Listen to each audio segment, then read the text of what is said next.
Desde el 16 de marzo estamos trabajando, como muchos en España, desde casa y toda esa actividad que hacíamos relacional la hemos trasladado a las plataformas digitales.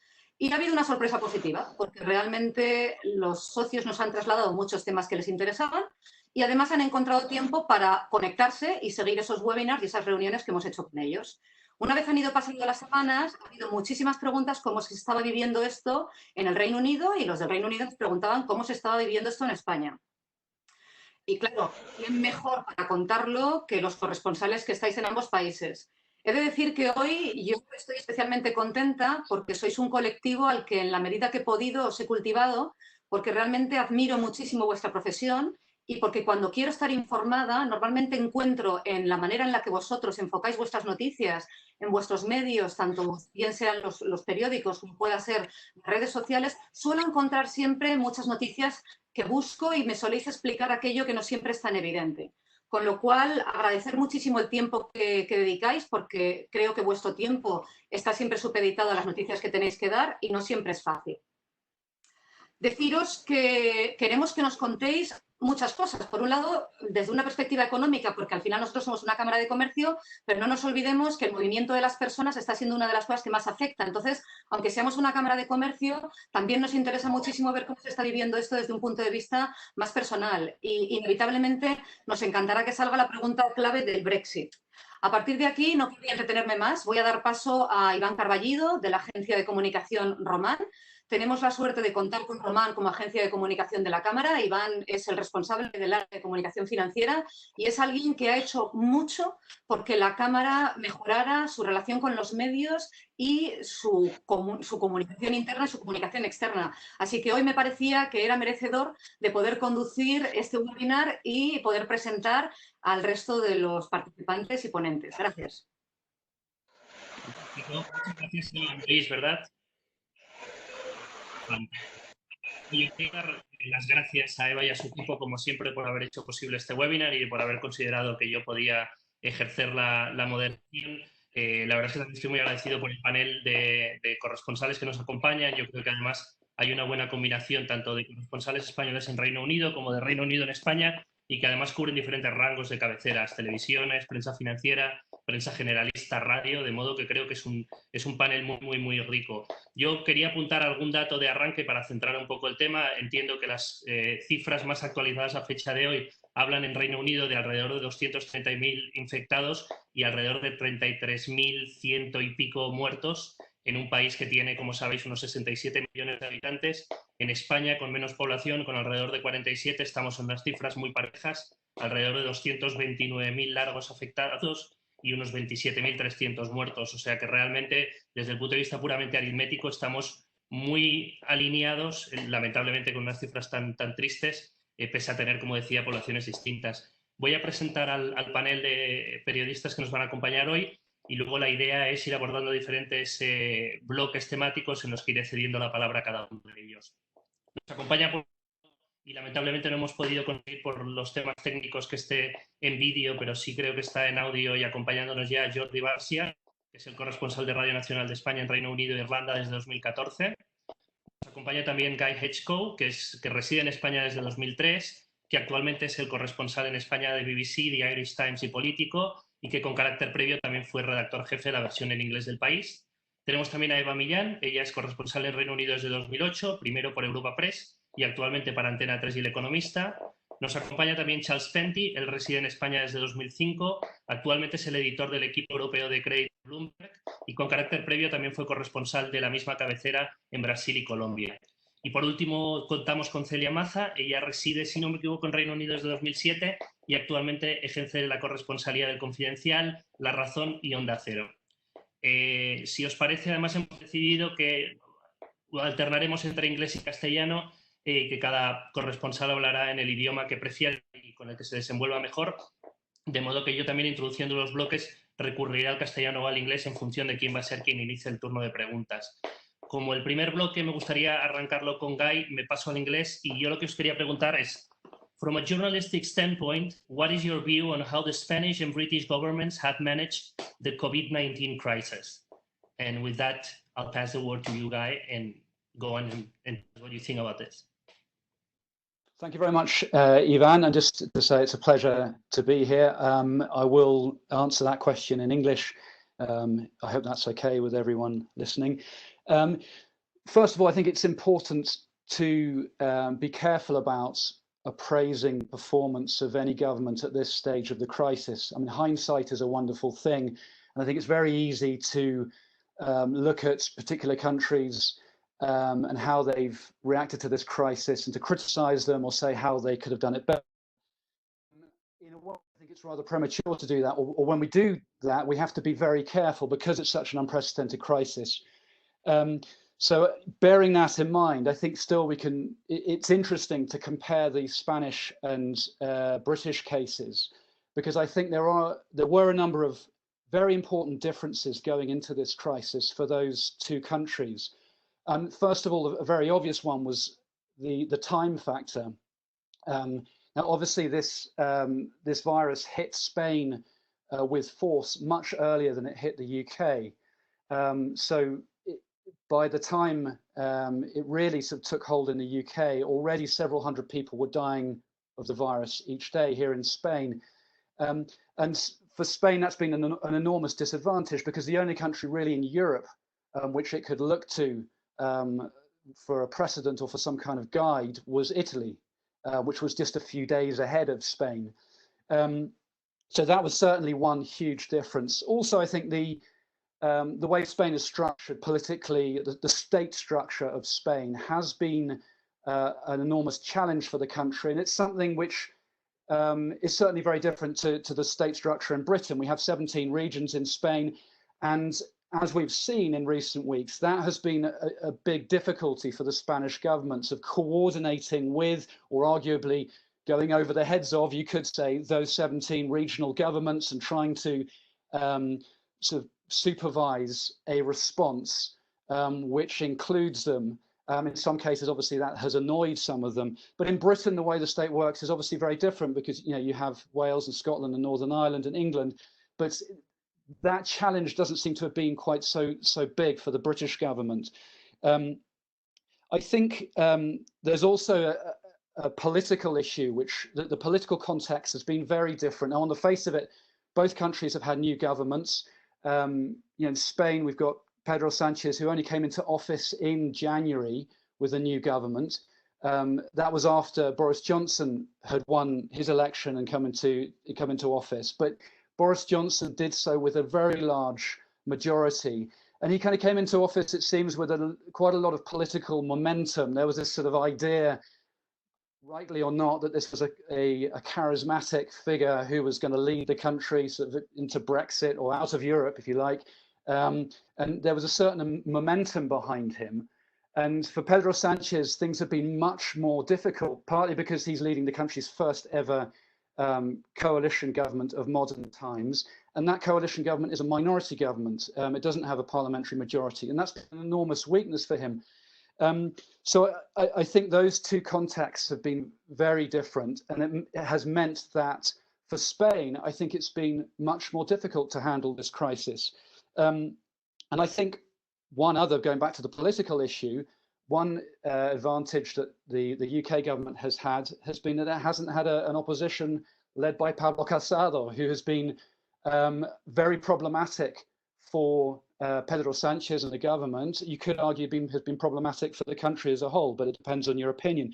But looking at how Spain specifically has handled this, I think an obvious sort of criticism would be the issue of communication. It has been difficult, or has been a problem for Pedro Sanchez communicating both with the political opposition and in some cases with even his own allies when it's come to the regions. For example, in the Valencia region, there's been some sort of disquiet there, even though the president of the Valencia region is a socialist as well. He's not very happy at the way Pedro Sanchez has been handling the lockdown. There have been tensions with Catalonia, with the Basque Country. I think there's a feeling that he hasn't always handled those tensions or potential tensions all that well. And just to sum up with this, as a journalist, I mean, I feel that it has been an extremely difficult issue to handle for the government in terms of giving information to journalists who are not able to go to the place where press conferences are taking place. I mean, it's been an absolute logistical nightmare. I can see that. I think the government has tried to respond to that here in Spain. At times, and this may sound crazy, but at times it almost seems as if there's been too much information, because there have been these sort of daily briefings from the head of the medical emergencies here in Spain, almost weekly press conferences from Pedro Sanchez himself, a lot of press conferences from ministers as well, and then there are those parliamentary sessions as well. So there has been a tremendous amount of sort of virtually or via technology, but we're never able to be there. So we've had to adjust to that as journalists. I think in Spain they're trying to do the best they can on that front. Sometimes it's been successful, sometimes it hasn't. But that would be my summing up of the situation.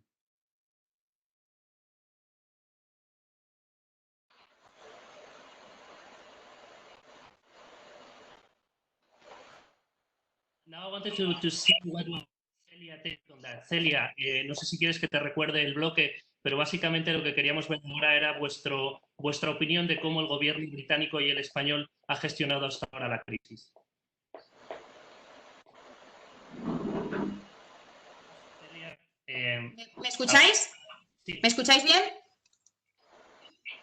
Sí, pues estoy completamente de acuerdo con las matizaciones que ha dicho Guy, en el sentido de que es tremendamente interesante analizar que dos gobiernos llegaron al poder prácticamente al mismo tiempo, pero en circunstancias muy distintas.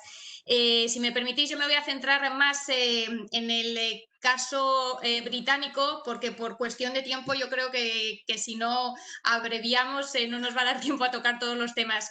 A mí me parece tremendamente interesante cómo la pandemia del coronavirus ha afectado tremendamente a la popularidad del gobierno de Boris Johnson e incluso a su propio liderazgo.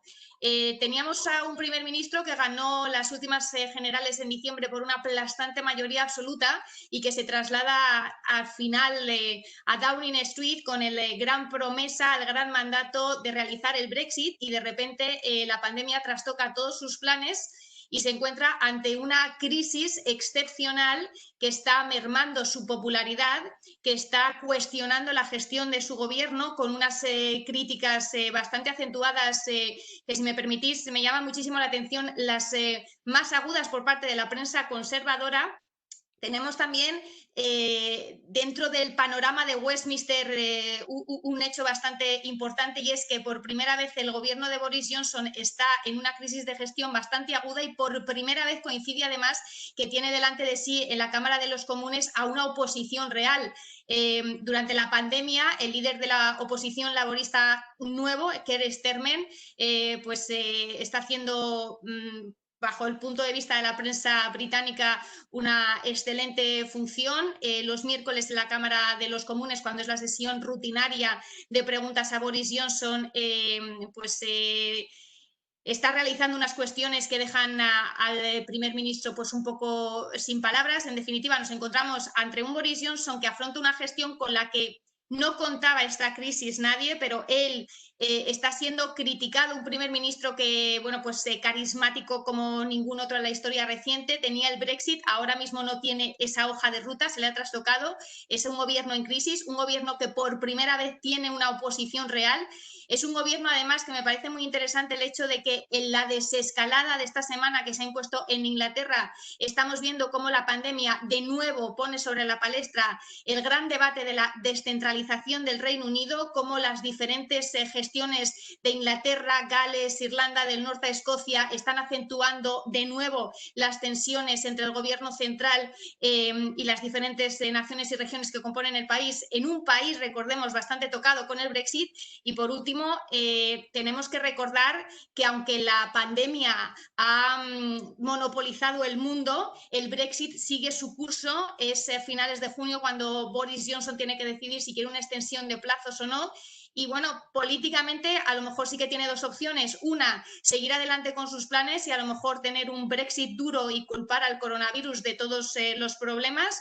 O dos, plantearse que a lo mejor si tenemos una recesión global y después todos los países comienzan a tener una recuperación y el Reino Unido no la tiene, no le puede echar las culpas al Brexit precisamente porque bueno, va a estar muy claro a nivel global quién se recupera y quién no. Es un virus que ha afectado a todo el mundo y él no se va a poder aferrar al Brexit. Entonces, creo que tiene bastantes frentes abiertos y una popularidad tocada con la que no contaba. Perfecto. Muchas gracias, Celia. Yo ahora quería pasar la palabra a Charles. Me da la sensación de que quizás está teniendo algún problema de conexión. No sé si, Pablo, podemos tratar de habilitar su audio. Charles, do you hear me? Yes, I can hear you. Can you hear me? Yeah, loud and clear. Thank you. Yeah. Okay. I mean, I'm not sure how. Yeah, and I certainly, listening very closely to, colleagues.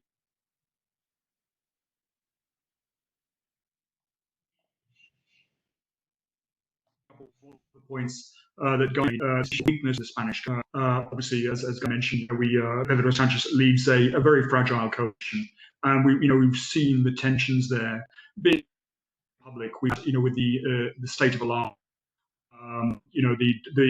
The forming votes on that, the extension of the alarm have become genuine, which I think the weakness of the government. We've also seen as was also mentioned, the issue of the regional tensions. Obviously, as was mentioned, we've seen that out in the UK as well. With the Scottish government, for example, protagonism in dictating events of Scotland or the Scotland. I mean, certainly we've seen that play out here. Obviously, the regional tensions here in Spain are so real. The drama of coronavirus has just a whole situation as well. I think it's there has been the issue also of the state of preparedness. Obviously, this applies to both countries. Both countries have come out of experiences of austerity, coming out of the financial crisis. This whole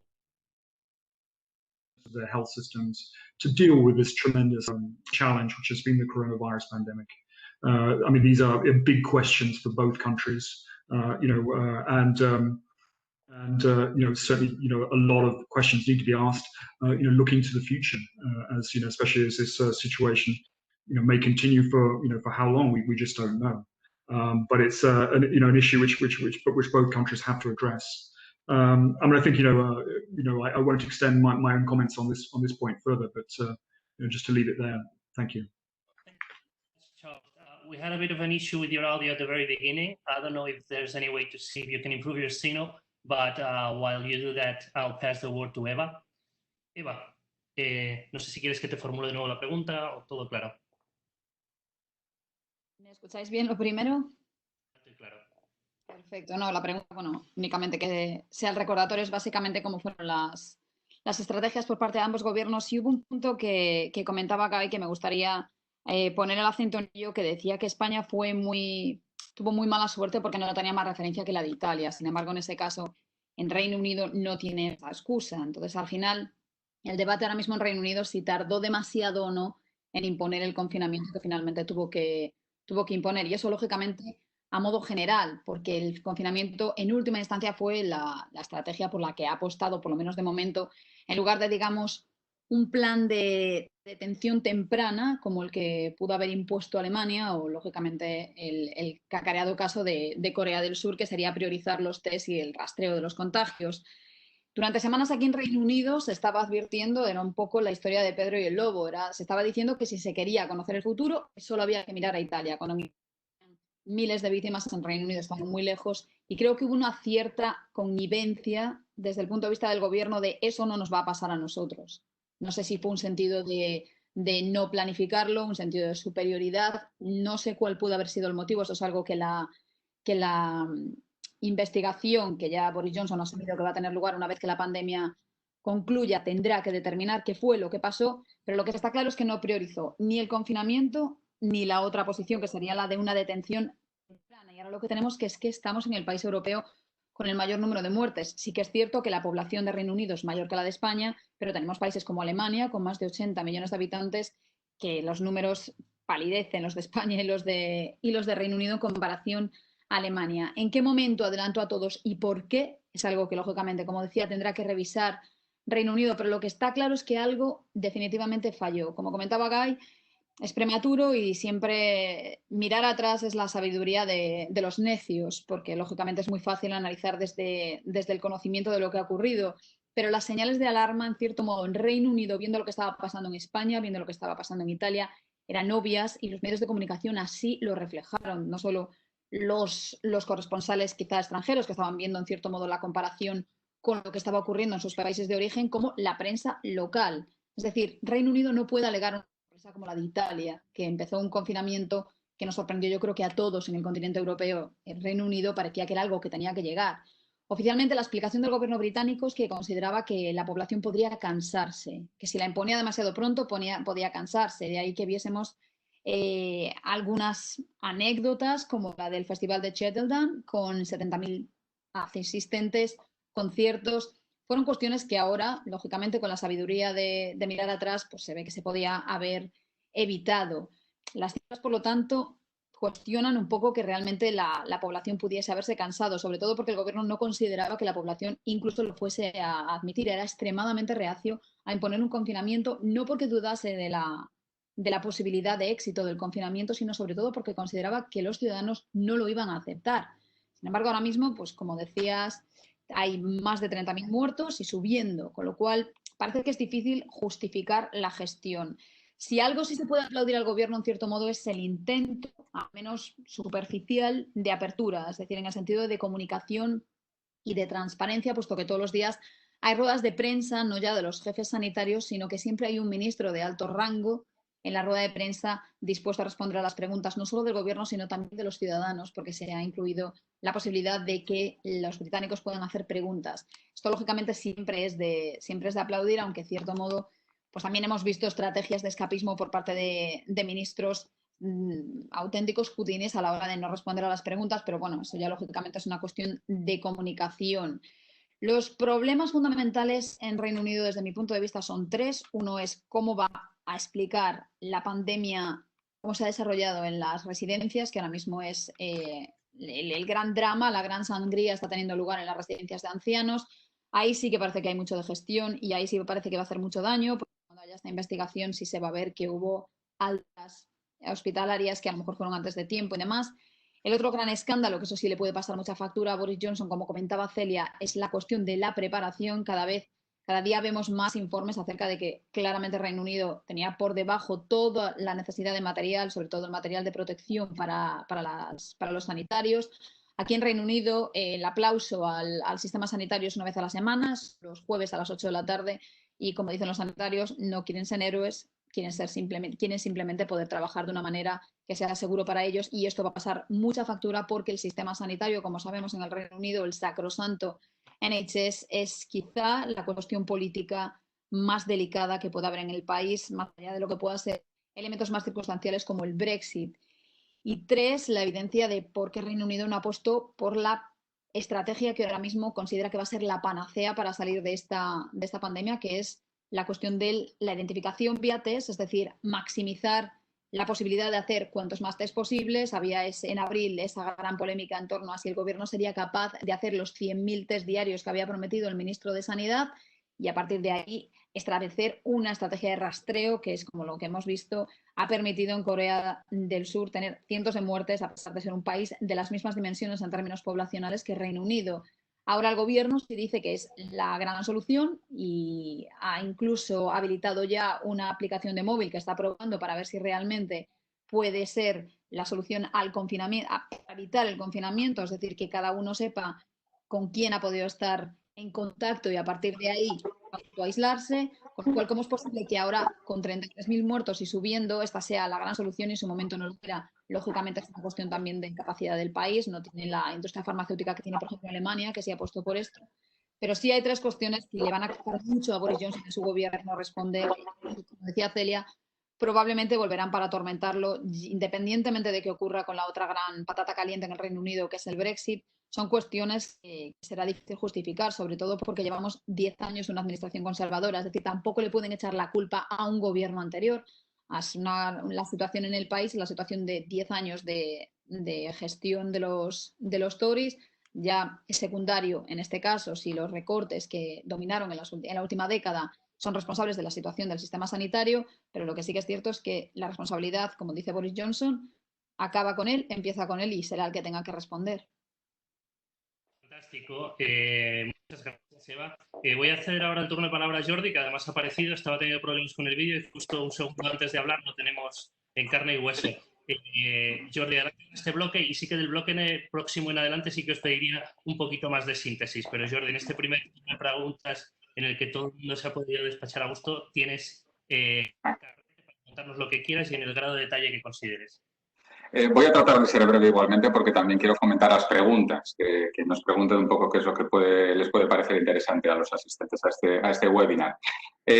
Como anticipaba que iban a emerger un buen número de críticas al gobierno de Boris Johnson, que es la realidad que tengo más cercana y la que más trato todos los días, había decidido adjudicarme el papel de abogado defensor del gobierno de Boris Johnson y decir qué es lo que ha hecho bien durante este tiempo, porque realmente hay una serie de decisiones tomadas que creo que han contribuido a ayudar al Reino Unido a capear esta crisis como ha podido, porque realmente las cifras son dantescas, son muy difíciles de digerir en este país. En primer lugar, cuando hablo con amigos o con familiares en España, siempre tengo esta sensación de que a Boris Johnson se le caracteriza como el defensor del darwinismo social y ese primer ministro que, con tal de salvar a la economía, pues estaba dispuesto a sacrificar a los mayores, ¿no? A los ancianos. Y toda la cuestión de la inmunidad de rebaño. Bueno, efectivamente es una cuestión que el gobierno y que los expertos científicos del gobierno tuvieron presente desde el principio y que si no era el objetivo final de la estrategia del gobierno, sí que era una consecuencia de la estrategia del gobierno. Es decir, el objetivo del gobierno británico ha sido el mismo que el de todos los gobiernos del mundo, que es intentar que sus servicios sanitarios no quedaran desbordados. Y en un primer momento el gobierno creía que esta enfermedad no era tan letal como ha acabado demostrándose. No necesariamente letal tampoco, sino causando tantos efectos secundarios o llevando a tantas personas a las UCIs. Y creo que habla bien del gobierno de Boris Johnson que en el momento en el que tuvieron datos a su disposición que demostraron que esta enfermedad era otra cosa, cambiaron de rumbo. Cuando un primer ministro tiene un objetivo entre ceja y ceja y se puede calificar de objetivo ideológico, no hay manera de hacerle cambiar de rumbo. En este caso nos encontramos con el famoso informe del Imperial College, el que vaticinaba o pronosticaba esa posibilidad de 500.000 de víctimas en el país si no se hacía nada y 250.000 si el gobierno mantenía su estrategia presente fue cuestión de días que el gobierno finalmente decidiera dar ese volantazo e implantar el confinamiento. Por tanto, creo que el gobierno, en la medida de lo que ha podido, se ha basado siempre en datos y, en última instancia, tiene que tomar decisiones políticas, porque la ciencia, no hay una sola ciencia, hay varias y al final, en última instancia, es el político el que acaba tomando las decisiones. Segundo elemento positivo de la acción de gobierno en el Reino Unido. El NHS se ha puesto las pilas a toda velocidad. Ha creado hospitales de campaña por todo el país. Ha liberado camas para estar seguros de que los hospitales podían hacer frente a esa oleada que finalmente no se produjo en la extensión que el gobierno esperaba y que, por desgracia, tuvo otros efectos secundarios, porque para liberar camas en los hospitales tuvieron que enviar a mayores de vuelta a las residencias de ancianos, en muchos casos sin hacer los test pertinentes, y por tanto es muy probable que eso fuera un elemento importante para que el virus se extendiera a las residencias de la tercera edad y nos encontremos en la crisis o en el punto en el que nos encontramos ahora. Pero creo que lo que ha hecho el NHS es digno de admirar. También está la carrera para elevar el número de test de coronavirus, pasando de estar a la cola de Europa a ser el país o uno de los países de Europa que más test realiza.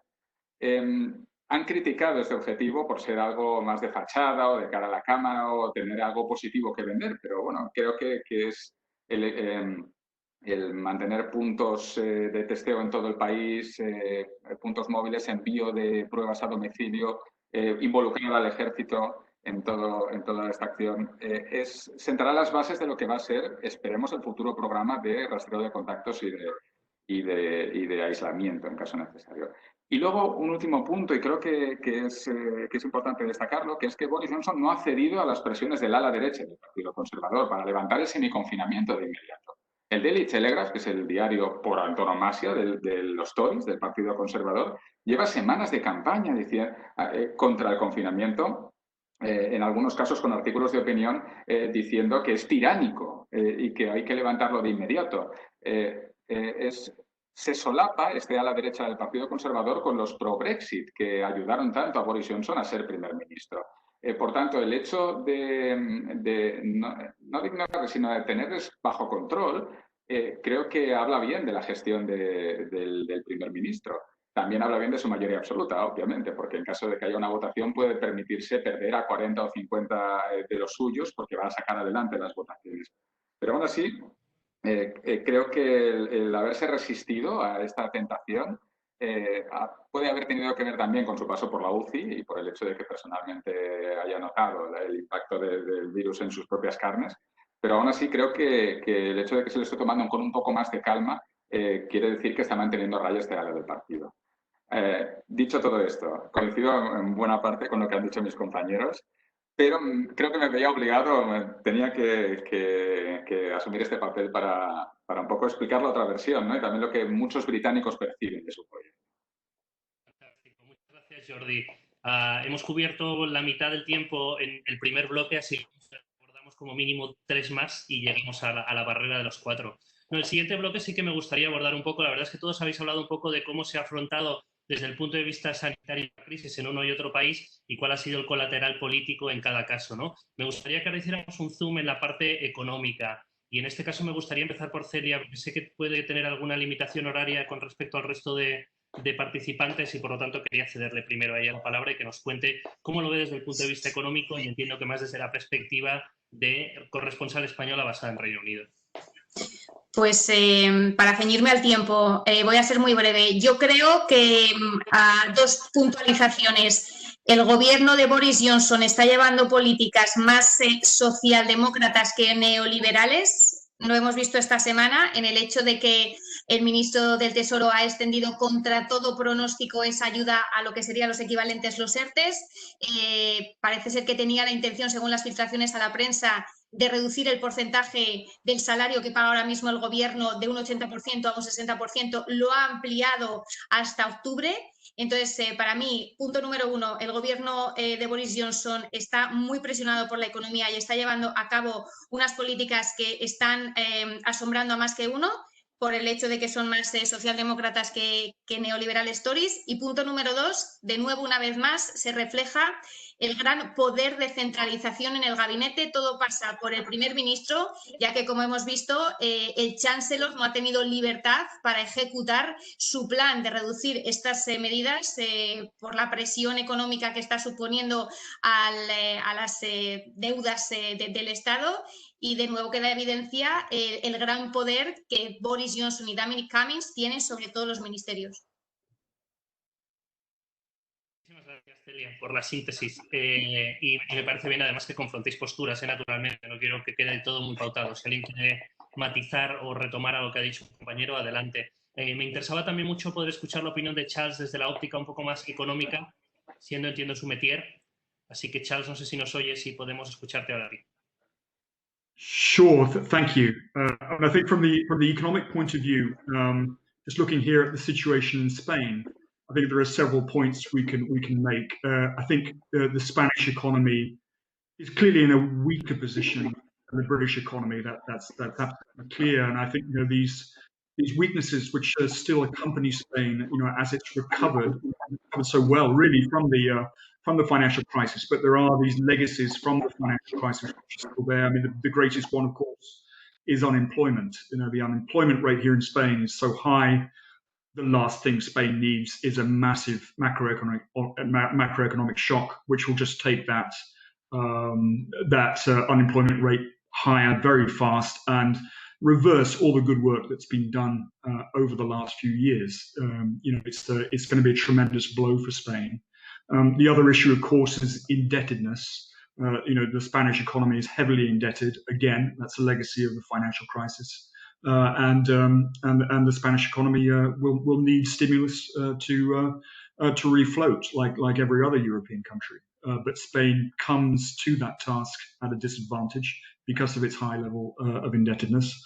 And the other issue that I would mention would be, this issue of the North-South divide in Europe, which is so harmful politically, but which is also has economic consequences for Spain, because the perceived weakness of Italy at some point may also impact Spain. We may see, Spanish bond spreads or the cost of financing for Spain, rise as the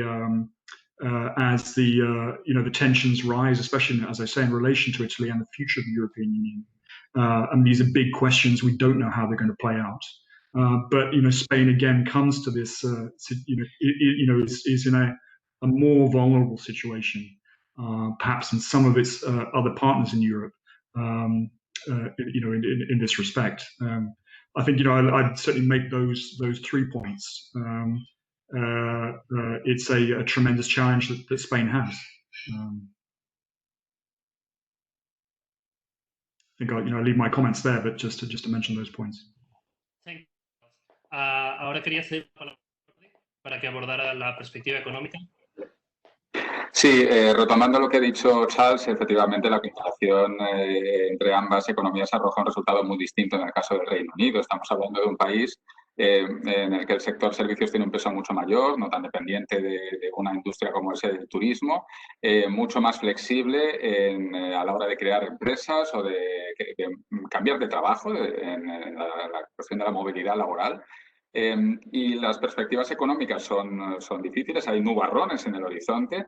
Acabamos de conocer el dato del Producto Interior Bruto del mes de marzo, que se acercaba al 6% de caída. El Banco de Inglaterra, en su escenario, cree que podría ser del 25% en el próximo trimestre, pero, por ejemplo, en el caso del paro, dice, sí, podría doblarse el paro, pero es que tenemos un 3,8-3,9% de paro ahora. Alcanzaríamos a lo sumo un 9%. Es una base mucho más sólida desde la que remontar, y también, como digo, la economía británica tiene unos mimbres mucho más móviles que le permiten hacer cambios o flexibilizarse para poder encontrar la manera de remontar esta situación. Dicho esto, el momento en el que nos encontramos es absolutamente va absolutamente a contracorriente de lo que es la propia cultura económica, si queremos denominarla así, del Reino Unido. Estamos pensando en que ahora mismo la mitad de los adultos británicos están a cargo del Estado. Si sumamos a parados, funcionarios, jubilados, a las personas que están recibiendo ayudas y ahora a estos trabajadores de permiso, a los furloughed, ¿no? Los 7,5 millones de trabajadores que están ahora a cargo de sus sueldos, el 80% de sus sueldos está a cargo del Estado. En este sentido, creo que el hecho de tener a un primer ministro como Boris Johnson, a que se considera tradicionalmente como ideológicamente voluble, digamos, no está atado a una línea ideológica, eso puede ser positivo, porque en un momento dado puede imponer políticas propias de la izquierda sin tener una gran oposición y puede permitirse este margen de maniobra a la hora de sacar al país de este lugar. Y antes de encontrarnos con esta crisis, una de las pretensiones de Boris Johnson era nivelar al país económicamente, era acercar al norte de Inglaterra más deprimido al sur más rico. Ya había aquí una intención de aplicar, como decía Celia, políticas socialdemócratas para tratar de nivelar al país. Quizá aquí esté el embrión de lo que pueda ser la recuperación económica, llegue cuando llegue, porque no sabemos si va a ser un rebote de inmediato, como dice el Banco de Inglaterra, o va a tardar más tiempo. Muchas gracias, Jordi. Eva. Sí, respecto a la posibilidad de que la recuperación sea de inmediato o no, bueno, lo que está claro es que resulta imposible exagerar el impacto que esto está generando para la economía británica. Como comentaba Jordi, ayer tuvimos los datos de la Oficina de Estadística, estamos hablando de números sin precedentes. El ministro del Tesoro ya reconoce que lógicamente estamos en recesión y ojo, porque los datos oficiales hasta ahora son exclusivamente en un tiempo limitadísimo de lo que ha sido el confinamiento. Los datos oficiales son del primer trimestre. El problema ahora, por no meternos tanto en las cuestiones de cómo han sido las medidas, que estoy completamente de acuerdo con lo que comentaban tanto Celia como Jordi al respecto, es cuál va a ser la solución, porque por mucho que venga una recuperación, hay un agujero presupuestario que va a haber que cubrir de alguna manera. Entonces, si la medicina tras el colapso financiero de 2008 había sido la austeridad, Boris Johnson no quiere ni oír hablar de la palabra, de hecho es la palabra que empieza por A, y no va a aplicarla. La ha descartado, pero yo todavía quiero saber cómo va a recuperar ese déficit, incluso en el mejor de los casos, incluso si todos los británicos salen a consumir y hay unos ingresos fiscales bollantes. Estamos hablando de que estas medidas sin precedentes pueden dejar un daño de décadas. Hay una falta de ingresos fiscales ahora mismo. ¿Cómo se está cubriendo?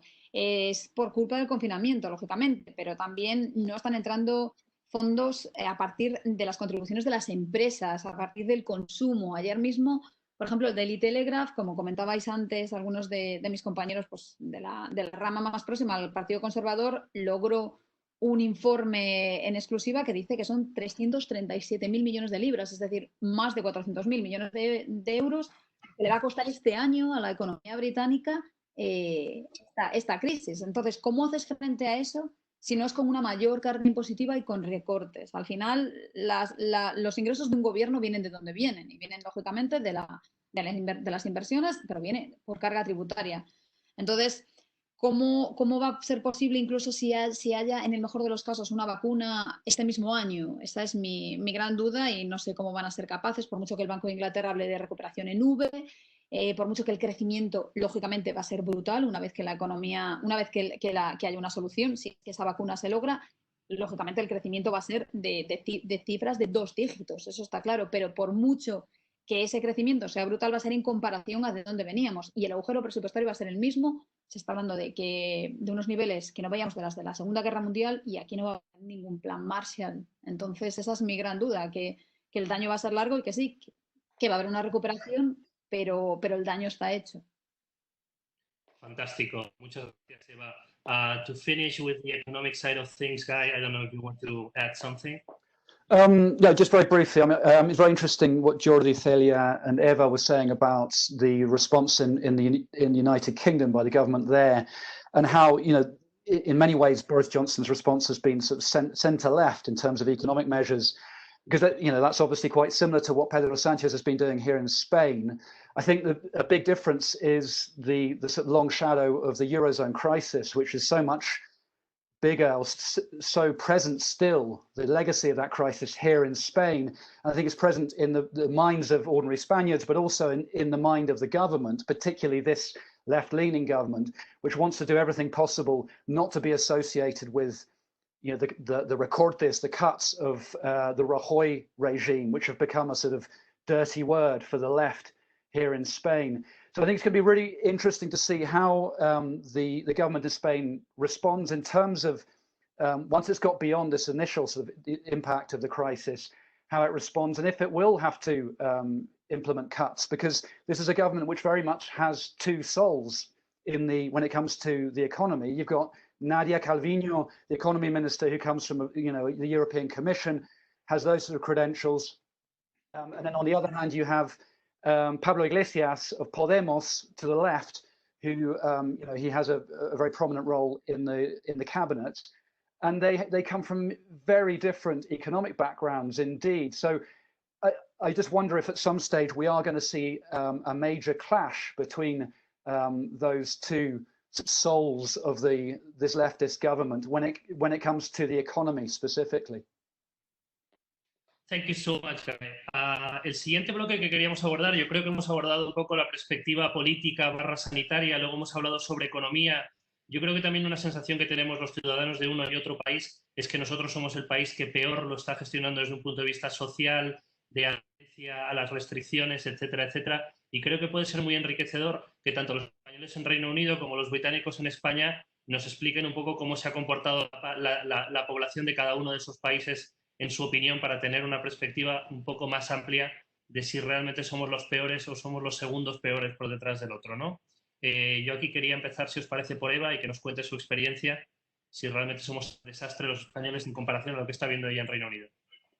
Pues a lo mejor es la perspectiva como española viviendo en Reino Unido, que a lo mejor lo que me esperaba de los británicos no ha tenido lugar y lo que me esperaba de mis compatriotas tampoco ha tenido lugar. Yo creo que Reino Unido ha pecado un poco de exceso de confianza, quizá porque no se metió a restricciones tan severas como las de España. Yo creo que la clave aquí fue la posibilidad de hacer ejercicio una vez al día, que tuvo una interpretación muy laxa por parte de los ciudadanos, muy laxa hasta el punto de que fue lo que ha permitido que en cierto modo en muchos lugares parece que todavía se hacía vida normal. Yo creo que en cierto modo el gobierno británico consideró que su población quizá no necesitaba esa mano dura que a lo mejor los ciudadanos de la Europa meridional necesitan, a lo mejor un poco por cuestiones culturales y demás, pero las medidas aquí dejaban un área gris lo suficientemente amplia como para que hubiese una exposición innecesaria por parte de los ciudadanos. Y explico por qué. Aquí en Londres, por ejemplo, la policía acabó hablando de una batalla perdida. Es decir, tenían cierto poder para imponer una disciplina de los ciudadanos, no solo en su cesta de la compra, cuando solo podíamos salir para comprar elementos esenciales, sino solo hay que echar un vistazo a los parques en una temporada en la que hemos tenido un tiempo espectacular, plagados de gente como en el mejor de los veranos. Las escenas lo dicen todo, grupos de gente bebiendo, comiendo, y ya no es cuestión de plantearse si esas personas vivían juntas, que es supuestamente tú puedes salir con las personas con las que convives, es simplemente que no se podía y sin embargo lo hacían. Es unas escenas en las ciudades costeras que yo quizá no me esperaba. Entonces yo creo que quizá el gobierno británico confiaba en que su población fuese un poco más como la de Suecia, que todo era muy, muy voluntario y realmente la gente sí se adhirió a ello. Se les pidió de una manera ni siquiera coercitiva, sino que era una recomendación que no visitasen a sus mayores y demás, y en Suecia sí se ha cumplido. Y mi sensación en el Reino Unido es que, pese a lógicamente al cumplimiento general, es que no. Es más, la recomendación más reciente de la fase 1 de la desescalada, que es la de que en los lugares cerrados se vista algún tipo de cobertura, que se cubra la cara, no necesariamente con una mascarilla sanitaria o médica, no se ve. Entonces, hasta cierto punto, que no sé si es que la población no lo ve el riesgo tan enorme como está demostrando ser, o es simplemente que el gobierno británico está un poco más equivocado de cómo era la mentalidad de su población. En el caso de España me ha sorprendido cómo se ha adherido, pero en el caso de España no me meto porque lógicamente no he estado ahí. Bueno, pues vamos a ver si los británicos en España se atreven a ver si realmente tienen una perspectiva ampliada con lo que oyen de sus respectivos países de origen. I don't know, Guy, from your perspective, do we have to be ashamed of ourselves in Spain?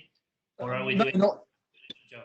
No, I mean, I have been very impressed by how people have responded to the lockdown here, because it's been an extremely strict lockdown. I mean, very strict. Today, I was stopped by the Guardia Civil when I was driving in the Comunidad de Madrid. I was stopped by the police. Yet again, I've been stopped a number of times, and it never ceases to amaze me how much control there has been by the police.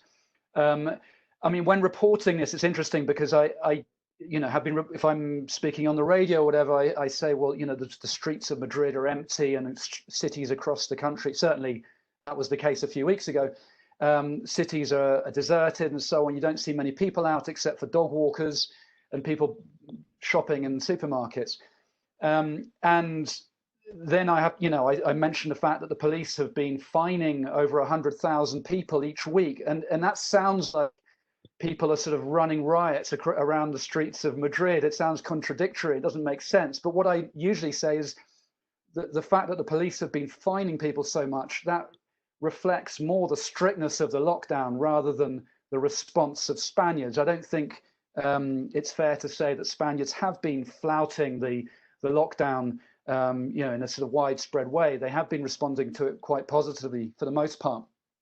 But I do find this particular issue really fascinating because I think it tells you a lot about the cultures. I mean, Eva mentioned the cultural issue there. And I really believe quite strongly that the kind of lockdown that we've seen here in Spain would not be possible in Britain because I think there would be such a huge social and political backlash against it that the government just wouldn't be able to do it. If the police were stopping people the way they've been stopping people and doing controls here in Spain, in Britain, I think there would be there'd be outrage. And I think that has to do with the issue of personal liberties, personal freedom. In Britain, for example, the issue of whether people should have to carry an identity card a few years back, that was a very politically provocative issue, sensitive issue. And I think this is similar. I just don't think you can realistically have a very strict lockdown in Britain. And I think that is maybe unfortunate for Britain in terms of controlling the virus, but I just think that's the case. Jordi, de nuevo, con la perspectiva del español expatriado, ¿qué nos puedes contar? Sí, al hilo de lo que dice Guy, coincido bastante porque he escuchado comentarios de ese tipo, de no me tienen que decir lo que tengo que hacer, y, que forman parte mucho de una tradición democrática y cultural del Reino Unido de siglos, en la que incluso la policía no ejerce sus funciones como un mandato del Estado, sino por permiso de los ciudadanos. Es la tradición de los diferentes cuerpos policiales del país, de forma que en el momento en el que se viera a un agente a la policía comportándose de esta manera, parando a las personas por la calle o haciendo controles de carretera masivos, pues eso pondría en peligro esa relación estrecha que han mantenido durante décadas, no he dicho siglos antes, obviamente décadas desde que Robert Peel, ¿no?, que fundó Scotland Yard, la policía y los ciudadanos. Y bueno, creo que no veo muy correcto llamar confinamiento a las dos cosas, porque realmente son situaciones muy diferentes. Lo que habéis vivido en España ha sido muchísimo más estricto que lo que hemos tenido aquí, y coincido en lo que decía Eva, ¿no? La posibilidad de poder salir una vez al día a hacer ejercicio, y añado, y esto es lo que decía la recomendación, o a dar un paseo, realmente dejaba la puerta abierta a respirar aire puro, y era algo que daba la vida a diario. Y entonces, en mis crónicas, en mis informaciones, yo siempre lo he llamado semiconfinamiento, porque me parecía un ultraje denominarlo confinamiento y que el español pensara que aquí estábamos viviendo lo mismo, y no era lo mismo en absoluto. Y para acabar, creo que cada país tenía la opción de enfocar el confinamiento de dos maneras, o bien como un director de orquesta o bien como un director de banda municipal. Un director de orquesta enseguida pues, coge la batuta y espera una disciplina clara, precisa, detallada, y bueno, siempre va a haber una nota discordante aquí o allá. Siempre algo no va a sonar enteramente como tiene que sonar. Nadie espera que el director de orquesta sea Roberto Muti o Von Karajan, ¿no?, o esa Pekka Salonen o uno de ese nivel. Pero el conjunto funciona. Aquí ha sido más como una banda municipal. Hay un director, pero bueno, los músicos se ensayan en casa y entonces se reúnen una vez cuando van a tocar, y la cosa suena bien, pero bueno, sale un poco porque cada uno de dentro y de los ensayos y del entrenamiento que ha hecho, pues da lo que tiene, ¿no? Y me da la sensación de que el gobierno aquí siempre ha depositado mucha más responsabilidad en los ciudadanos para que fueran ellos los que actuaran acorde a lo que consideraban. Y las recomendaciones o incluso legalmente lo que se podía o no se podía hacer ha sido siempre muy ambiguo y muy abierto a interpretación. Esa quizás es la mayor diferencia. Charles, I don't know, again, from the perspective of a UK citizen living in Spain, if you partially agree with what Guy said, and in general, what's your approach of how good have we handled this in Spain so far? Yes, I mean, I do agree with Guy. I think that, you know, that what he mentioned about this debate about, well, this issue of cultural differences between Spanish and British people is true. You know, I think this issue of how you actually enforce a lockdown, you know, it's a kind of fascinating experiment, isn't it? Because, you know, really any kind of challenge to that authority, you know, obviously carries a huge risk to the government. And here in Spain, what we've seen is we've seen the Spanish really buckling down to the discipline of the lockdown. In you know, from my point of view, I think you know, it's this message of you know, protecting the health workers, protecting the society at large, protecting elderly people. I think people have taken that seriously, and I think that, you know, I mean, it's hard for me to comment on the UK, what's going on in the UK. You know, obviously I'm not living there. My son lives there. He's at university there, and he tells me things. For example, you know, they close down all the pubs. So what do all the students do? Well, they go and buy a can of beer and they sit in the pub garden and, you know, have a drink in the pub garden. You know, I mean, it's kind of like a whole different kind of attitude to the you know, to the task at hand, I think. I mean, you know, I think one of the issues is the, you know, the ambivalence of the government as well. I mean, certainly, obviously, these mixed messages we saw from, you know, before he became ill, didn't do much good at all, did they? I mean, it wasn't a very helpful message, you know, probably, you know, for in terms of not, you know, providing some clear guidance to the British public. I mean, here in Spain, you know, just in terms of the, you know, the next stage and you know, moving towards the, you know, the opening up of activity here in Spain. I mean, certainly what we've seen is you know, a very complex, a very complicated process here in Spain. You know, this phased approach, etc., which, you know, may have has its pros and cons. But I mean, one thing you can't accuse it of. It doesn't look improvised. It looks like it looks like a plan into which a lot of thought has gone. And certainly, again, in the UK, one of the things we're seeing with the you know, with the message from the government about how you know, society moves towards you know, some more opening is, you know, is again somewhat of a mixed message. You know, some kind of confusion around the delivery of that message. And I think, you know, you can clearly see you know, difference between the two countries there. I mean, Spain is, as I say, has buckled down to the discipline of this whole process, you know, in a much more striking way, in my opinion. Thank you so much. De nuevo, la perspectiva española desde Reino Unido en este punto más social de cómo han encajado las dos sociedades, digamos, restricciones considerables a la movilidad, a la actividad corriente. Cuéntanos. Pues voy a coger un poco el testigo de lo que terminaba diciendo Jordi. Yo creo que durante toda la pandemia Boris Johnson se ha apoyado bastante en el mensaje de que cada ciudadano tiene que actuar un poco con sentido común. Y yo creo que es que para Boris Johnson, un político que conocemos desde ya la alcaldía de Londres, esto está siendo sumamente complejo porque para él el tema de las libertades civiles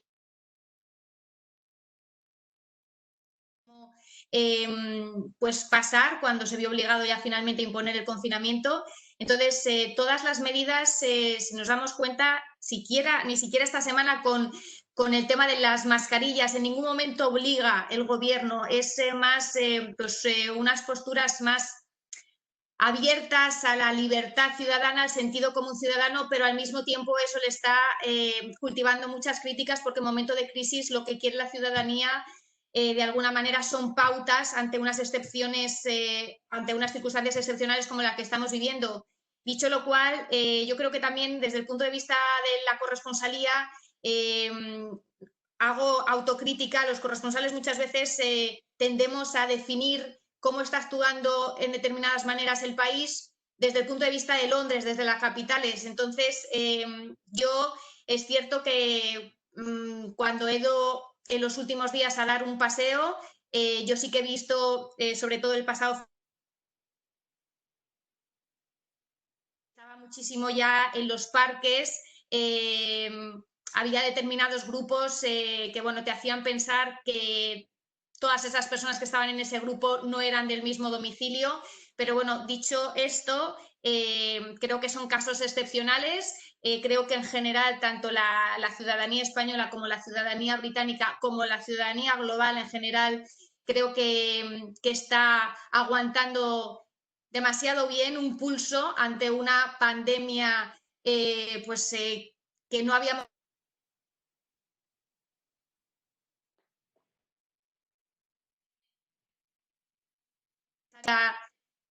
y que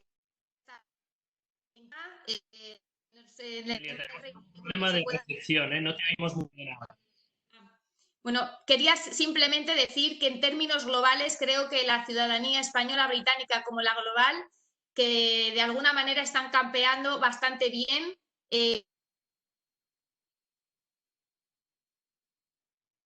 Tan fuerte. Muchas gracias, Celia, y te hemos oído prácticamente todos, algún trocito al final que había algún problema de interferencias. Estamos ya un poco salidos de tiempo y tenemos algunas preguntas. Yo me resisto a abordar el cuarto punto de forma muy concisa, si queréis, porque creo que hemos hablado de política, hemos hablado de economía, hemos hablado prácticamente de sociología, y creo que siendo todos vosotros periodistas también deberíamos hablar un poquito de periodismo. Entonces yo quería ver un poco qué limitaciones y dificultades ha impuesto en vuestro trabajo el contexto un poco restrictivo en uno y otro país. Y también me interesaría ver qué cosas, digamos, que cuando acabe la pandemia y volvamos a una relativa normalidad, creéis que vamos a arrastrar o que vamos a heredar de esta etapa que hemos tenido que adoptar de forma forzosa y que quizá se convierta en un cambio estructural en la forma de hacer periodismo. Yo, en este caso, si queréis, podemos empezar por Charles. Big changes. Yeah, go ahead, sorry. There will obviously be big changes for journalists as for everybody else. I mean, I think one of the big changes, of course, has been the move to online communication. For journalists, that raises all kinds of red flags. We don't, in the ideal world, we don't like remote communication. We prefer to be, in person. We prefer to be at press conferences in person. We prefer to meet people in person. We prefer to do things, in a direct way, in a personal way. And certainly, as journalists, I'm sure, probably speaking for everybody, I think probably we would be somewhat concerned about that. If there were to be a permanent move towards online communication for journalists, press conferences, for example, being held online, or other forms of communication with us that don't take place in a personal way. I'm sure that's a concern that I would have. I mean, just to make the general point that, of course, the technology is very advanced now. It works very well, and there are all kinds of things that we can perfectly do online. And I suppose that we should be grateful for the opportunity, given these extraordinary circumstances, to be able to still, do a lot of our work, which perhaps 10 years ago might have been much more difficult because of the same technological advantages wouldn't have been in place. But I think, maybe I'll just leave my comments there and let my colleagues come in. I mean, I'm an editor, I'm not a reporter at the moment, so I'm not really going out to news conferences. I'm not getting out there and actually, doing on-the-street reporting, which I always did in my previous roles. But at the moment, as an editor, I'm perhaps not as affected as some of my colleagues, because of the situation. Thank you so much, Charles. Voy a ceder ahora a Celia, porque además tiene alguna limitación horaria y seguramente tenga que dejarnos. Le cedo la palabra tanto para abordar este tema de cómo habéis vivido desde vuestra condición de periodistas, como si también quiere hacer alguna apreciación sobre la imbricación COVID-19 Brexit, que creo que es uno de los temas que abordaremos más bien en el bloque final, y así le damos la oportunidad también de... Sí, perdóname, Iván, que... No, adelante. Sí, perdona que te he cortado, que es que te escuchaba con retorno, lo siento. Respecto a cómo se afronta el trabajo, bueno, pues voy a ser muy breve. Yo apenas he notado cambio porque el trabajo de corresponsal es bastante solitario, trabajamos la gran mayoría desde casa y yo creo que esto ha sido una oportunidad para demostrar que se puede trabajar, o sea, nuestro ejemplo de que una persona que trabaja desde otro país para una compañía que está en España, en mi caso, y viceversa con mis compañeros corresponsales británicos, se puede perfectamente trabajar desde casa, ser muy productivo y hacer las cosas bien comunicación con respecto a otro país incluso. Y espero que esto sea sobre todo un ejemplo para España, porque creo que aquí el mercado británico laboral es mucho más flexible a la hora de poder trabajar determinados días desde casa, y espero que en España. Y con respecto a la pregunta que planteabais, me parece que era, ¿cambiará el COVID el plan del Brexit? Bueno, pues precisamente yo saco un reportaje de este tema en El Confidencial, en el que he hablado con distintas personas del panorama de Westminster y, bueno, no está muy claro exactamente porque, al parecer, la postura que hay en Bruselas ahora es que temen que Downing Street esté jugando a propósito contrarreloj, es decir, malgastando todo lo que pueda el tiempo para que a finales de junio, cuando se cumple el límite de poder pedir una extensión de plazos para el periodo de transición, no pida esa extensión de plazos y obligue a la Unión Europea a que ceda un poco a sus demandas en otoño para evitar el caos que supondría un Brexit duro. Quiero recalcar que el Reino Unido, a efectos oficiales, salió de la Unión Europea este 31 de enero, pero hasta finales de año sigue todo a efectos prácticos igual.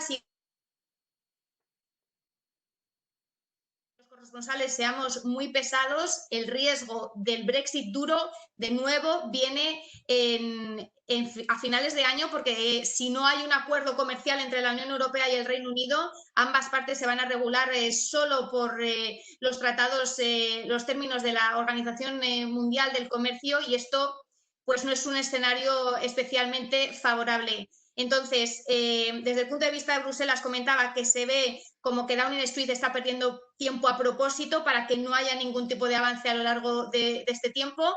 Desde Londres, yo con las personas que he podido hablar, la versión oficial de Downing Street es que en ningún momento va a extender los plazos en esta ocasión. Veamos a ver si lo cumple o no, si en algún momento al último minuto hay un cambio de opinión, todo podría ser. Y la pregunta que planteo es hasta qué punto, debido precisamente a esa presión económica, Boris Johnson se va a pensar dos veces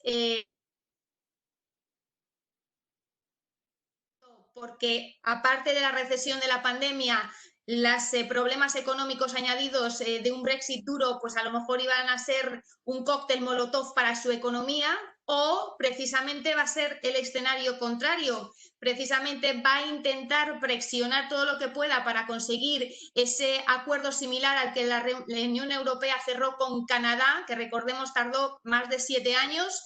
Va a hacer un acuerdo de mínimos. Y si no le sale bien va a presionar por ese Brexit duro, porque va a poder culpar de todos sus males a la pandemia del Brexit. Y la tercera y última derivada es, hay una posibilidad a lo mejor también que el Reino Unido y la Unión Europea terminen en tablas, nos hagan comulgar con el hecho de que han conseguido un acuerdo de mínimos cuando en realidad no van a conseguir nada por la falta de tiempo, van a extender el periodo de negociación y en vez de periodo de transición. Aquí es qué pasaría, entre otras cosas, con la libertad de movimiento. El 1 de enero de 2021 los ciudadanos van a poder cruzar fronteras sin problemas. Me llama muchísimo la atención el hecho de que precisamente en medio de la pandemia, cuando nadie se ha dado cuenta, la ministra del Interior ha retirado de la agenda parlamentaria la ley de inmigración con la que el Reino Unido quería tener un sistema similar al de puntos australiano, y esto ha desaparecido ahora completamente de la agenda. De momento, bastantes preguntas y lamentablemente no tengo las respuestas. Celia, muchísimas gracias, y si te tienes que marchar, te agradecemos mucho la participación y te contaremos qué tal ha sido la recta final. Respecto al resto, sé que estamos... Gracias, Celia. Un poco fuera de horas y, por tanto, discrecionalmente, si alguien nos tiene que abandonar, hacedlo sin ningún problema, pero sí que es cierto que quería dar la oportunidad de que abordarais el último bloque sobre periodismo, y si queréis mezclarlo también un poco con las imbricaciones COVID-Brexit, también lo dejo a vuestro criterio. No sé, Eva, si nos puedes comentar tú desde tu punto de vista. Pues respecto al tema periodismo, poco más queda decir que lo que comentaba Celia, que al final la mayoría de los periodistas que estamos tomando parte en este webinario estamos desplazados un poco, entonces quizá la mayoría trabajamos desde casa. Creo que, sin embargo, esto va a ser un cambio brutal para lo que es la industria mediática, porque lógicamente los periódicos se están editando desde los hogares de los trabajadores. Estamos hablando de cientos y cientos de personas con millones de pantallas abiertas para diferentes videoconferencias y demás, y lo están articulando. No sé cómo, la verdad, lo pueden estar haciendo. La verdad es algo que admiro muchísimo y estoy leyendo mucho al respecto, porque yo no lo estoy viviendo en primera persona como lo pueden estar viviendo mis compañeros de las redacciones en casa. Lo mismo con las televisiones, están todos trabajando desde casa, y eso yo sí creo que es realmente el gran mérito lo tienen los que habitualmente van a trabajar y se tienen que estar acostumbrando a un modo de vida completamente diferente. A mí me ha afectado desde el punto de vista de que trabajo para televisión y generalmente yo trabajo en el centro de Londres y debido a las restricciones de ese movimiento he tenido que ceñirme a lo que es la vecindad de mi domicilio para lo que son las grabaciones y demás, y eso lógicamente se deja notar. Y creo que sí, a mí y a otros compañeros que trabajan en televisión nos va a pasar bastante factura a los que vivimos en Londres, porque habrá un momento en el que tendremos lógicamente que llegar al centro y nos están recomendando encarecidamente que no utilicemos el transporte público y lógicamente hay otros medios, se puede ir en bicicleta además, pero las inclemencias del tiempo británico nos pueden pasar mucha factura, sobre todo si alguien tiene un directo y llegas completamente empapado de la lluvia y demás. Pero bueno, eso será para las próximas semanas, una vez que se levante más y más el tema del confinamiento. Algunos tenemos suerte de que nuestras empresas nos están permitiendo, de momento, continuar haciéndolo desde el entorno en el que vivimos. Y las connotaciones del Brexit, creo que poco más hay que añadir que lo que ha explicado Celia. La verdad, creo que el COVID puede ser una oportunidad tanto como un peligro para el gobierno británico, porque le puede ofrecer la posibilidad de utilizarlo como excusa, o todo lo contrario, puede hacer descarrilar su plan. Eso solo el tiempo lo dirá. Y será muy interesante ver realmente qué dialéctica se mantiene de aquí al 30 de junio, que es cuando es el límite para pedir esa potencial prórroga. Gracias, Eva. Jordi, este blog un poco híbrido entre el periodismo y el Brexit. Sí, sobre todo en los primeros compases de confinamiento, comentaba con mis compañeros de Madrid, de Radio Nacional, que se estaban corresponsalizando al comenzar a trabajar desde sus casas. Ahora os estoy hablando desde mi estudio de radio. Aquí tenemos el micro de Radio Nacional, en fin. Este es mi lugar de trabajo, lo ha sido siempre y es donde paso más horas. Y ahora este método de trabajo es el mismo que están empleando miles de mis compañeros en Madrid, de forma que bueno, para nosotros realmente no es tan diferente como decían mis compañeras. En el trabajo diario es aún más difícil acceder a fuentes oficiales que antes. El primer briefing sobre la gestión del gobierno de la crisis lo hemos tenido esta semana. Estamos hablando de 7 semanas ya de confinamiento y no ha llegado hasta ahora, y ha sido porque pues la Foreign Press Association, la Asociación de la Prensa Extranjera, ha hecho trabajo de zapa, presionando e insistiendo un día tras otro de que la prensa extranjera también quería tener acceso a fuentes del gobierno. Y no ha habido corresponsales extranjeros en las ruedas de prensa diarias. De forma que ahí tenemos una carencia que es muy difícil de resolver, porque es una carencia estructural. Tradicionalmente el gobierno británico está preocupado por los medios que llaman el lobby, es decir, los periodistas parlamentarios, los que tienen acceso a la Cámara de los Comunes, y en segundo lugar a la prensa local y regional. Y la prensa extranjera a menudo está en esa tercera división.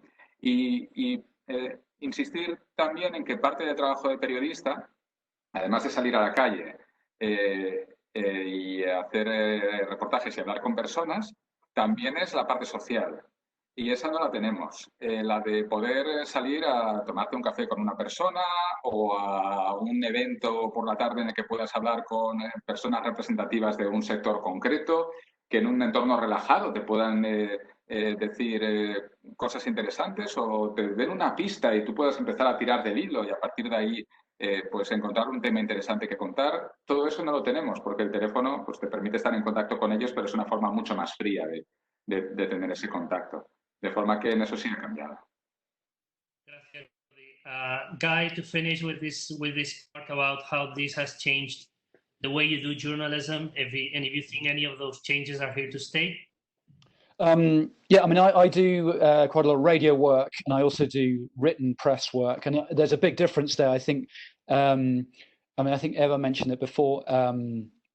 That when you're doing broadcasting work, there's a big logistical problem there. It's much, I think there are more restrictions there because if you're working for radio or TV, you need generally to get close to the person or to the event in order to see the audio or the images. And I find that very difficult at the moment. There are ways around it, sort of via technology and so on. And I think that could be the shape of things to come when it comes to radio and television. I think logistically it's less of a problem for written press, but at the same time, I think the written press is facing huge problems financially in terms of advertising revenue and so on. There's a big problem there.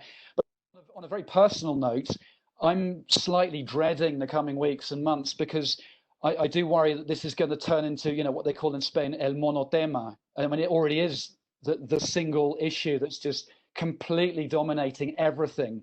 I mean, it makes the Catalan issue look tiny in comparison in terms of as an issue which has dominated Spanish news, or it even makes Brexit look relatively irrelevant in that sense. It has completely dominated the last 2 months. I haven't covered anything at all that hasn't been related to coronavirus since the middle of May. And on a sort of emotional level, as a professional, that can get slightly exhausting. So I think, you know, for your own sort of sanity, I think you have to find unusual or interesting angles on this issue, which is almost certainly going to keep dominating, because I think that's the only way you can avoid going. Indeed. Thank you so much. I think that if you are happy with it, we can extend it for another 10 minutes and finish at 5:30. I have a question that I have received in private, and it's actually a question for Eva and Jordi. It comes actually from a colleague from COPE, from Paloma García Ovejero, and she was wondering what was your take on the Kawasaki syndrome situation. She was saying that was a very tough issue, and she was wondering, how can you report about something so horrible as that? So Jordi, Eva, I don't know if you want to take the microphone for that. Pues no sé, puedo intervenir yo si queréis. Creo que en lo que llevamos de crisis hemos tenido todos también un entrenamiento muy intenso en cómo abordar todas estas cuestiones con la máxima sensibilidad posible, porque estamos hablando de vidas humanas y no solo de vidas perdidas, sino de vidas trastocadas, ¿no? Que son las de todos. Y creo que los periodistas tenemos que tener siempre muy presente de que hablamos de personas, de que no hablamos de números. Eso es algo que a mí me preocupa personalmente cuando, por ejemplo, hay que reportar sobre los cambios diarios en las cifras, ¿no? Han fallecido más personas, son menos que tal día, pero más que otros, son más infectados, etcétera. Detrás de cada persona hay una historia muy, muy, muy diferente, muy personal, y hay que tener presente que son personas y que estás hablando de personas. Y en relación a esta cuestión en concreto, científicamente es difícil decir si eso está vinculado al coronavirus o no. Parece que hay cada vez más indicios de que así es, o de que tiene relación con una respuesta inmune del cuerpo de los niños al coronavirus, de que emerge semanas después. Y cuando se habla de ello hay que hacerlo con la máxima sensibilidad y el máximo respeto a esos niños. Es un poco el mismo criterio que se aplica a la hora de informar del coronavirus. ¿Algo que añadir o matizar respecto a la respuesta de Jordi? Matizar no, realmente es eso, que creo que esta puede ser una de las primeras veces que todos los periodistas estamos informando de algo que nos afecta absolutamente a todos. Generalmente podemos dar cuenta de sucesos absolutamente horrorosos, como puede ser un atentado terrorista que no nos ha tocado, que lógicamente vivimos en una ciudad que está conmocionada, pero en este caso nos afecta. Estamos hablando de los efectos de si los británicos podrán viajar al extranjero y tener vacaciones, y lo vemos como algo lógicamente trágico, que puede ser que no tengan sus vacaciones, pero es que todos nosotros no sabemos cuándo vamos a poder ver a nuestras familias. Entonces, al final, es una cuestión que lógicamente, por una parte, es el drama humano de cómo esto está afectando el verdadero drama, que son las muertes, pero luego, desde un punto de vista no secundario, pero lógicamente inevitable, es que nos afecta a todos. Y es la única vez, yo creo, en la historia no del periodismo, pero sí creo que, por lo menos en tiempos modernos, que todo lo que estamos informando nos afecta absolutamente a cada uno de los periodistas, desde el becario de la radio regional hasta la mayor estrella de cualquiera de las grandes corporaciones mediáticas. Y creo que eso influye al informar también, porque nos preocupa y nos va a nosotros. Y si estamos hablando de una cuarentena a la hora de ir a un país, sabemos que nos va a afectar a la hora de ir a nuestro país. Si estamos hablando de cualquier restricción, nos va a afectar. Y creo que es la primera vez que esto ocurre. Genial, muchas gracias. Yo quería acabar, si os parece, con unos brevísimos final remarks de cada uno. Si queréis añadir algo más. ¿Ha habido alguno de vosotros que no habéis podido abordar ese solapamiento, pandemia, Brexit? Por lo tanto, quería empezar por Charles, si había algo más que quería añadir, y hacer un turno rápido también con Eva, Guy y Jordi, y cerrar, si os parece.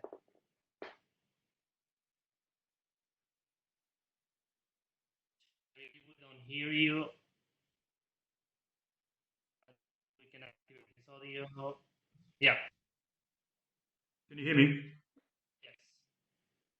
Yes. I think just to say, you know, that to as a journalist, you know, to cover part of the coverage of, you know, this extraordinary phenomenon, this extraordinary experience, you know, of the coronavirus, has been, you know, it's been, you know, quite a humbling experience, I think, in many ways. You know, I mean,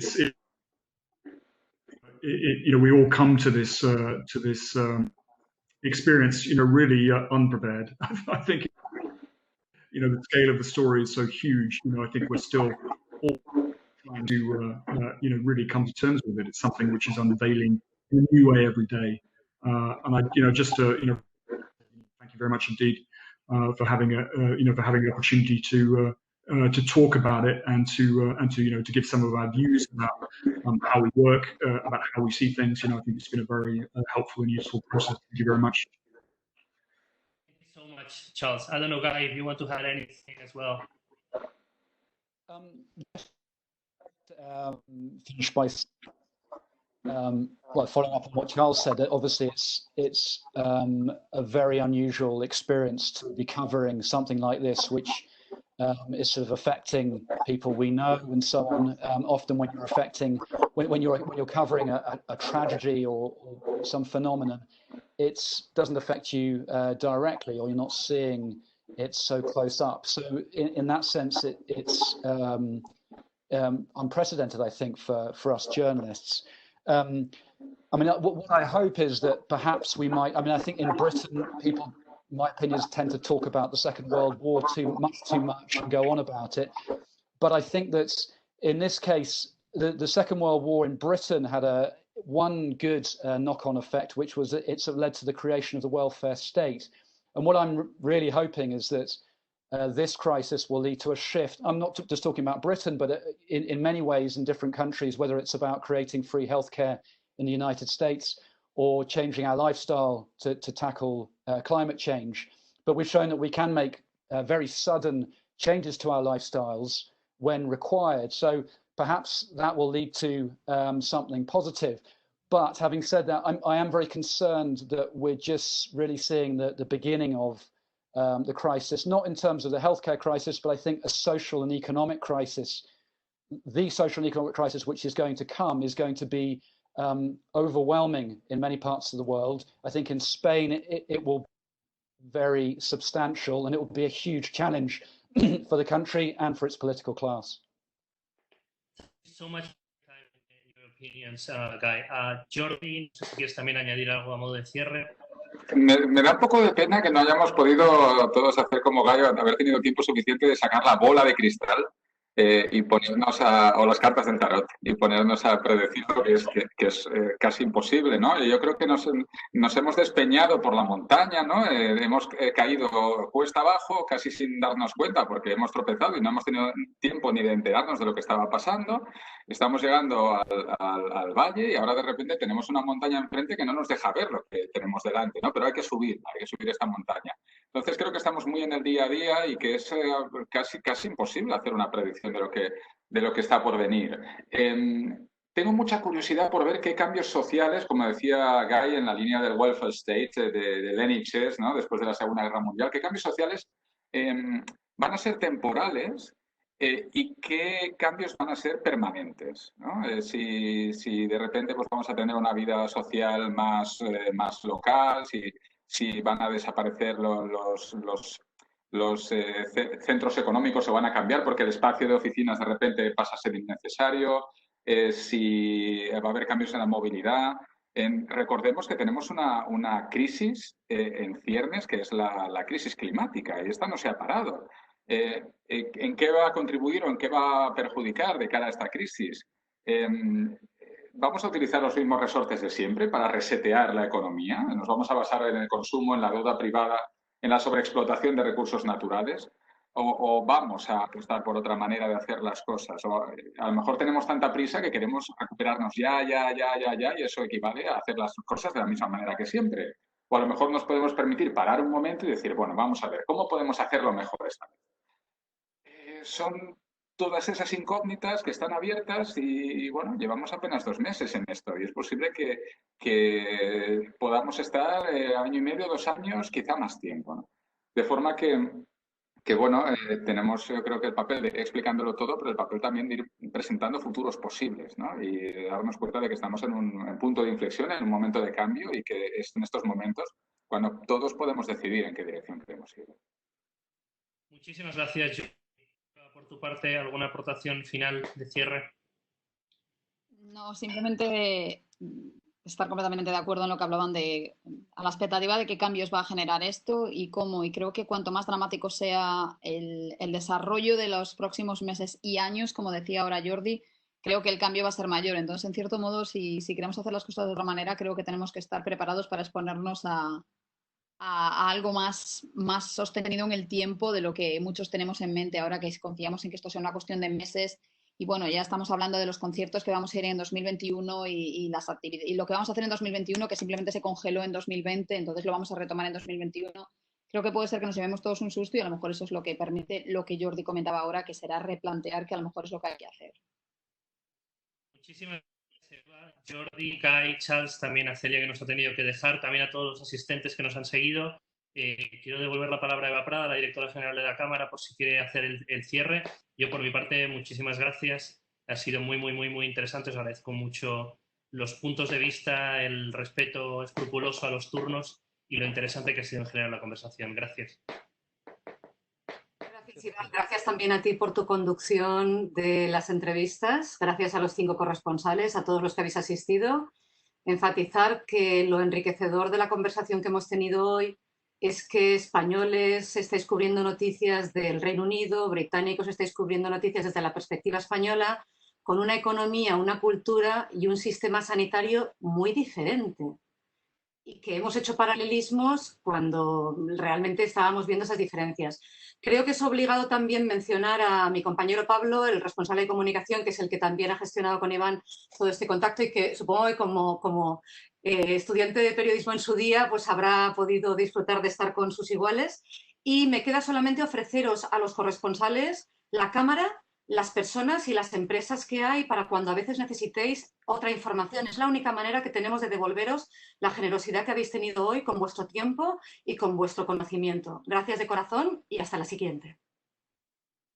Muchísimas gracias a todos. Buenas tardes. Gracias, buenas tardes. Muchas gracias.